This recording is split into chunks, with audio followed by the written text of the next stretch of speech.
Saginaw Valley United in Saginaw, Michigan. And before COVID happened, they had a fantastic food program that they would run every single Wednesday, where they would send a fleet of vans into the city, and they would bring in people and have food for them, and not just hot dogs, but some really good, nourishing food. And then afterwards, they would stay for a service, whether it be youth service or the regular adult service or even the kids service. So it was a great way to connect to these people and to bring them into the church. One thing my pastor's wife always would say was, you can't feed them spiritually until they've been fed naturally. And obviously, if I haven't had food that day, I know it would be hard for me to listen to a lesson. But as long as they were fed, hopefully they can take in some of that Jesus love and take it home with them. And we had several experiences with that. I mean, we've had everything that you could think of. We've had fights. We've had drugs. We've had all the things. But you know what? And we've also had so many great experiences where people came to Jesus, been baptized in his name, and received the Holy Ghost. So, of course, you have to take the good with the bad. In Matthew 25:35-40, it says, "For I was a hungered, and you gave me meat. I was thirsty, and you gave me drink. I was a stranger, and you took me in.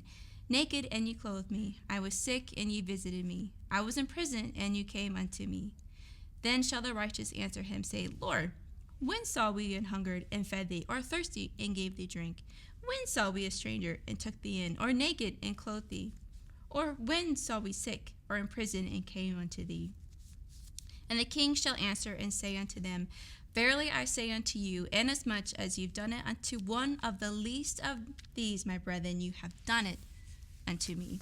So that is something that we want to do in our daytime. We see the least of these. We see those that need him and extra love and extra care, and that we would feed and clothe them because they truly need to be loved. You know, they truly have a broken and bruised life, and they've been born into this cycle that they need Jesus to get out of. So it's up to us to reach out a hand and pull them out. At my Michigan church, they also do they really have a fantastic outreach department where they would connect to people all the time.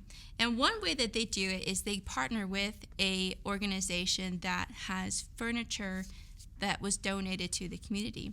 And what they would do is, if somebody is moving into a new home, because they've been able to do that with the help, they would go and bring a van, and they would help move that furniture from the warehouse to the person's new home. And of course, they would take every opportunity to ask if they would need prayer. And they would use that time also to invite them to a special service that they could come to where they can be ministered unto and meet Jesus, hopefully. So it's important that you can connect to those organizations, maybe in your community, or maybe do something that maybe would help just along those lines. That's a great way to get connected, to meet these people, to get into their world, and hopefully connect them to Jesus. Also, another thing that they do is every single month they try to donate food and clothing to those that need it. They have points where they have a give out station, and of course that's where they would pray and invite someone to the house of the Lord. Truly, we have to remember that these neighborhoods, the people that live there, are literally trying to survive. And some of them are really wrestling, trying to get out of this cycle, but they can't do it, like I said, without the Lord's help.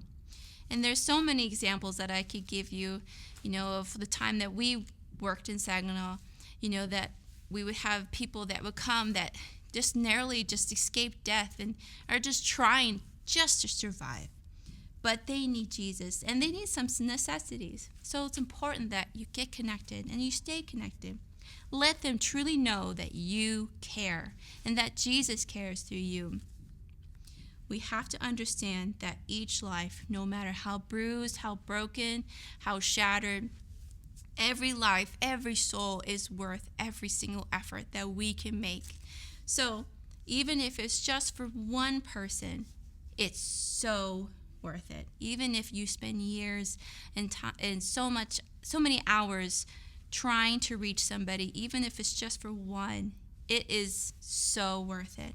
We have one young man now that is in our church that grew up through our youth program, and he came through the van program back in the day, and now he has a beautiful family, he has a great job, and he's living for the Lord, and that is just a great testament. If it's just for one, it's so worth it. And just when you are praying for this time, pray for the mind of Christ. Pray for the creativity to reach into these neighborhoods and reach the lost. And remember that Jesus has died for every soul.